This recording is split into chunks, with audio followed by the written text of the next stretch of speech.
For the past 4 years, experts have been searching the Indian Ocean in the hopes of finding Malaysian Airlines flight MH370, which vanished under mysterious circumstances in March of 2014. With the exception of several pieces of debris, these searches have not been able to locate the plane. But during the hunt for MH370, researchers discovered the remains of 2 shipwrecks that went missing in the 19th century. As the Associated Press reports, the submerged ships were found some 1,430 miles off the coast of Australia in 2015, during a nearly 3-year, state-sponsored search by Malaysia, China, and Australia. That initiative came to an end last year, but the Malaysian government has since approved a new attempt by a private American-based company to locate MH370. Last week, the Western Australian Museum announced that it had identified the ships as 19th-century merchant vessels, which had been transporting cargo holds of coal when they sank to the ocean floor. Museum experts were approached by the Australian Transport Safety Bureau to review sonar and video data collected during the search for MH370, because records of ships lost in the area during the 1800s are incomplete.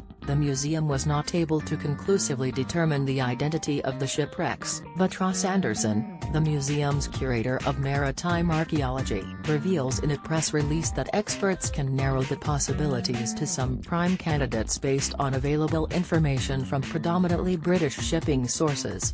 One of the wrecks was a wooden ship, which, according to David Williams of CNN, is in a state of advanced degradation. Remains of the cargo and various metal implements, like anchors and fittings, are still visible, but the vessel's hull structures and timbers have vanished. Anderson believes that this ship may have been the W.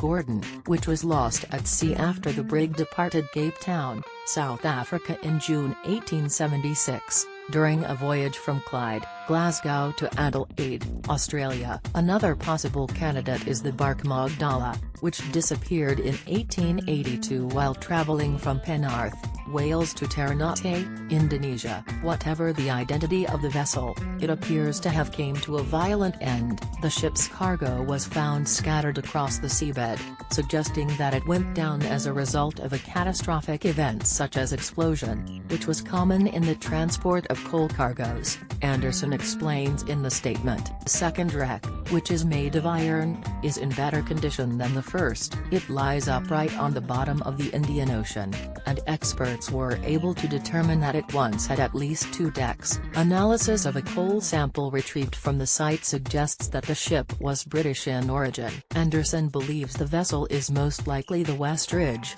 which disappeared on a voyage from Liverpool, England to Bombay, India in 1883. Both sunken ships would have held crews of between 15 and 30 men, according to Anderson, and it is possible that additional passengers were on board. Sea captains, for instance, sometimes took their wives and children with them on international voyages. Then, as now, Anderson says in the statement, the disappearance of so many lives would have had a devastating impact on maritime families and communities.